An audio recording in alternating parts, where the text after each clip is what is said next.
Now on CoastTV News. This morning, a nation mourning the loss of great civil rights activist, how politicians across our region are reacting. Plus, county contract controversy, the actions that Maryland governor is expected to take today on immigration enforcement that's at odds with local agencies. Visibility improving after a foggy morning on Delmarva, tracking a milder afternoon with some sun and milder days ahead with some unsettled weather by the end of the week. This is CoastTV News Midday. Good morning and thank you for joining us. Today is Tuesday, February 17th. I'm Grace Eckerly and welcome to CoastTV News Midday.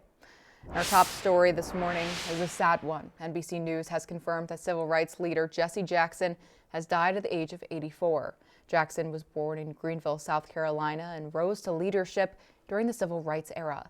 His career included two presidential candidacies, one in 1984 and the other in 1988. Jackson revealed a Parkinson's diagnosis in 2017 and was recently admitted to the hospital in November.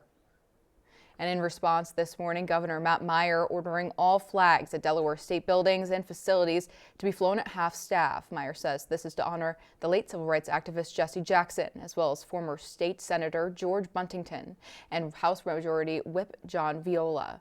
The state says the flags will remain at half-staff through sundown on Saturday, the 21st. And Maryland Governor Wes Moore reacting this morning, saying in part, quote, "The many shoulders that we stand on, Jesse Jackson's were amongst the broadest. He led with love and reminded all of us that our voice has power." Now taking a live look into Rehoboth Beach this morning, joined by First Alert meteorologist Chris Mastrobono. Chris, it's looking kind of gray out right now. Good morning, Grace. Yeah, we had some fog this morning. We had visibility down to as low as a quarter of a mile at times, but the visibility is improving considerably over the last hour. 38 degrees right now in Cambridge, and you can see visibility now up to 5 miles in Georgetown, 7 in Salisbury, up to 6 miles there in Ocean City. Temperatures are warming pretty nicely. You can see the southwest wind. We're up to 40 right now in Georgetown, 41 in Cambridge, and we're holding at 40 in Ocean City. So we have cloudy skies at the moment. High pressure just off to our south, and as the fog begins to burn off, expecting some sunshine to break out, especially across the southwest portion of the peninsula as we go into the afternoon. So partly cloudy skies for our, well, happy Fat Tuesday here on Delmarva. 54 degrees, a pleasant afternoon, so we're going to rebound pretty nicely after the cloudy, foggy start. We'll talk about even milder temperatures, but also some unsettled weather down the road. We'll talk more about it in that full 7-day forecast. Grace. Thank you, Chris. Happening today, a major update in the fight for short-term rentals in Ocean City. According to the agenda for today's town council meeting, officials are expected to present whether enough valid signatures were collected on a petition. That petition is seeking a referendum on a recently adopted ordinance relating to short-term rentals. According to Ocean City, at least 990 signatures must receive verification for that petition to move forward to a referendum. And a second and final reading of an ordinance that would double parking violation fines during special events is also expected from Town Council today. They said that the fine would jump from $50 to $100 and would include events such as Country's Calling, Ocean's Calling, and the 4th of July, and others throughout the year. Bicyclists in Ocean City, they could soon have a little more time on the boardwalks from Memorial Day weekend through Labor Day. Town Council expected to consider a proposal at that same Town Council meeting. Earlier this month, the Police Commission voted to recommend extending summer boardwalk bike hours from midnight to 2 p.m. instead of until noon. According to town officials, the idea is to add flexibility now that the boardwalk trams are gone. I think it's the best alternative. I think it's an alternative that shouldn't have to be an alternative. Do you understand? I think that the tram was a terrible idea from the beginning. The Ocean City Town Council will gather tonight at 6 p.m. This just in, Maryland Governor Wes Moore has signed legislation effectively banning local governments and police from entering official agreements with ICE. Senate Bill 245 prohibits state, local governments, or a county sheriff from entering into an agreement with ICE and end any existing agreements before July 1st. House Bill 444 has essentially the same requirements, and it was earlier this year that Wacomico County entered into an agreement to assist in executing immigration warrants inside county detention centers. And today in Geneva, Switzerland, U.S. diplomats meeting with Iranian officials for a second round of nuclear negotiations. NBC's Alice Barr shows us that at the same time, in a different section of Geneva, another team of U.S. negotiators will try to mediate a peace deal between Russia and Ukraine. The Trump administration turning to foreign policy today with separate high-level negotiations in Geneva, Switzerland, on Iran's nuclear program and Russia's war on Ukraine. President Trump saying he'll be indirectly involved in the Iran talks. I don't think they want the consequences of not making a deal. They want to make a deal. The president sending a second U.S. aircraft carrier to the region ahead of the talks, ramping up the pressure on Iran to curb its nuclear program, as Iranian officials signal some flexibility in exchange for sanctions relief. The U.S. military buildup in the region follows Iran's violent crackdown last month on sweeping protests. President Trump asked Friday about regime change in Iran. Seems like that would be the best thing that could happen. He's also referenced last year's U.S.-Israeli bombing campaign that badly damaged Iran's nuclear infrastructure, suggesting further military action is on the table without a deal. In retaliation for any attack, Iran has threatened to close the Strait of Hormuz, choking off a critical global oil pathway.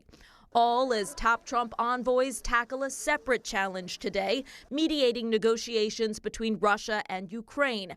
Whether Ukraine will have to give up territory remains a central sticking point, closing in on the 4-year mark of Russia's full-scale invasion. Ukraine's president urging allies to help force Russia to peace, as President Trump called on Ukraine to come to the table fast. In Washington, Alice Barr, NBC News. Today, Lunar New Year celebrations kicking off as the Year of the Horse begins. It's widely considered the most important event of the year in China and Chinese communities around the world. Celebrations vary depending on the country or region, but there are a few common traditions. Some of them include a big dinner with family and deep cleaning to get the home ready and get rid of bad luck from the year past. Now stay with us on CoastTV News Midday, because coming up, tobacco tax changes, what Delaware Governor Matt Meyer is proposing in his fiscal year 2027 budget. Our Laurel Cam has been socked in the fog and clouds throughout the morning. 38 degrees there, partly cloudy skies through the afternoon as we touch right around the 50-degree mark through the afternoon. Congratulations to our umbrella winner, Wanda Tyler, Berlin, Maryland, on winning an umbrella from CoastTV. Your full 7-day forecast just minutes away.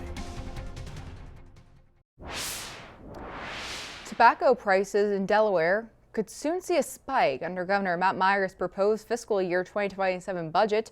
The cigarette tax would jump from $2.10 to $3.60 per pack. The increase is planned to help close a more than $500 million budget gap and generate about $160 million in new revenue for the state. Supporters say that it could help discourage smoking and address an unhealthy habit, but small businesses across Kent County warn that the higher prices could hurt customers and impact sales. Tobacco is already pretty taxed to death. Like, we're running off of probably like a 6 or 7% margin on tobacco. They just really keep hammering down on tobacco. And Joint Finance Committee hearings are underway. Lawmakers must approve a final budget by July 1st. Taking a live look into the Chris Cam. He's working hard there, and I hear that there are some 60-degree temperatures in the future. Stay tuned for his full forecast after this. I hope this Tuesday morning has been treating you well, and even though we have the gloomy conditions out there, we are trending on the milder side here over the next few days. We're at 38 right now in Ocean View, and it's been a foggy morning. Now you can see the visibility has improved considerably from where we were at earlier this morning, where we had visibilities down to a quarter of a mile. Right now we're holding at 37 in Lewis, 38 in Millsboro, 38 in Salisbury, and 36 in Ocean City. Winds are out of the southwest, relatively light, anywhere between about 5 to 12 miles an hour. Now, we still do have small craft advisories up for the Delaware coast, as well as the Maryland and Virginia coasts, and that runs through this evening. Now, the skies are slowly trying to clear as the fog burns off, and you can see the clearer skies back off to the southwest. We have high pressure just off to our south over the Carolinas, and this is going to continue pushing to the east, introducing more of that southwest wind, helping to warm things up. We're going to get up to near 50 degrees today, even milder Wednesday, but not a whole lot of sunshine over the next few days. And then we deal with the backdoor cold front. We're going to have quite a temperature gradient as we go into Thursday and Friday, and then an active weather pattern is going to begin to develop as we go into the end of the week and then over the weekend. So temperatures getting into the upper 40s to around the 50-degree mark as we go into the afternoon under partly cloudy skies. We get up to around 54 in Seaford, 54 Princess Anne, 46 in Ocean City as we go into the afternoon. So a mild night, mostly cloudy skies. The entire area will stay well above the freezing mark. We dip to 38 in Georgetown, 39 in Long Neck, and 38 in Ocean City under mostly cloudy skies. So that sets the stage. We stay above the freezing mark tonight for a mild Wednesday, but a lot of clouds in play as we top out in the mid to upper 50s. I think we'll squeak out a 60 here and there, especially across most of the interior portion of the peninsula. Then as we go in the later part of the afternoon and early evening, could see a brief shower. Most of the area escapes any rain on Wednesday. Winds will pick up out of the southwest, gusting near 30 miles an hour as we go into Wednesday afternoon through Wednesday evening, so it'll be a bit more on the breezy side. Then, as I mentioned, that backdoor cold front, it's going to be quite a temperature gradient wherever this front sets up. That's going to really determine who sees the milder temperatures, the 50s and 60s. I think a better chance of that would be in the southwest portion of the peninsula. I think most of us are going to be in the 50s, lower to mid 50s. Then we turn unsettled as we go into Friday, a damp day with periods of rain, especially by the afternoon and into the evening. Could see a few showers linger into Saturday. Then some questions, some question marks as we see a storm system develop to our south, could redevelop off the coast and produce some rain going over to snow as we go into Monday. We still have 6 days to work on that. The models are all over the place, but we do turn much colder behind that storm system. We go from 53 Saturday to 37 on Monday. Grace. Thank you, Chris. And coming up tonight on DSN at 5:30, it is live Bayside Conference boys basketball when Y-High takes on Parkside. Then catch the final score at 10:30 p.m. You can watch that city basketball game on DSN Plus along with these exclusives. At 5:30, Cambridge South Dorchester faces Kent Island in boys basketball, and at 6 p.m., Cape visits Polytech in girls basketball. Now let's take a live look at some of those medals. The U.S. coming in with 6 gold, 8 silver, 5 bronze, bringing their total to 19. Norway leading with 12 gold, 7 silver, 9 bronze. And that's 28 overall. Italy in second place with 8 gold, 4 silver, 11 bronze, with all their totals being 23. And it's day 14 of the competition for the Olympic Winter Games, and our coverage will continue all the way to the closing ceremonies on February 22nd, right here on Coast TV. And a programming note for you, due to the Winter Olympics through the 20th, you can catch Jeopardy on our sister station, Fox 21, at its regular time, 7:30 p.m. Same show, same time, just a different channel while the games are on. New this morning, the Delaware Grocery Initiative and First State Food System Program is reopening for 2026 with $700,000 in funding. Officials say the initiative stems from Senate Bill 254 and aims to eliminate food deserts by helping community groups open or expand access to fresh and affordable food. Farmers, community markets, food banks, and more can begin to submit applications on February 20th, and the Division of Small Businesses will host a webinar on February 18th at 12:30 p.m. And new this morning in Lewis, the historic Lewis Farmers Market says it has received a $10,000 grant from the Acme Markets Foundation. The funds will be used to buy fresh food directly from local farmers for the market's pantry purchase program. And the market says that the program supports small farmers while helping families in need get access to fresh and local food. And coming up, Wicomico bird flu, how farmers are increasing safety protocols after a presumed positive case. Stay tuned. Maryland officials say a likely positive case of bird flu was found in a commercial broiler farm in Wicomico County, and it's the first case in the county all year. According to Maryland's Department of Agriculture, the impacted farm is quarantining, and the birds are being euthanized to prevent the spread. Bird flu is highly contagious and can be spread from bird to bird easily, and the Delmarva Chicken Association says there are many ways that local growers can protect their flocks. Installing, decoys to scare birds away from settling on their stormwater ponds or on their farm fields. They're changing their own shoes whenever they go from one chicken house to another. They're making sure that visitors who are servicing the farm with, propane or for repairs are doing the same thing. And according to the Delmarva Chicken Association, there are many safeguards to ensure infected birds do not make it into the food supply. Cloudy skies in Milford. We had some fog this morning that continues to burn off. We're at 39 degrees there. Partly cloudy skies through the afternoon as we get up to the upper 40s to lower 50s across the Delmarva Peninsula. You can always call our Coast TV First Alert weather phone, sponsored by Broxton Mandalas Federico, for your latest forecast. Your 10-day up next. Well, we have the Lunar New Year for all those who celebrate. We have Mardi Gras, so a lot of big events going on today. It's the year of the horse, and we are going to see some sun break through those clouds as we go into the afternoon. Temperatures rising into the upper 40s to lower 50s as we go into the afternoon. A lot of clouds through the evening and overnight, and that's going to keep temperatures rather mild. We're going to hold in the mid to upper 30s for most of us. 38 overnight. We have more clouds for our Ash Wednesday, 60 degrees, but we do stay rather mild. Could see a late isolated shower. Better chance of rain will come Friday.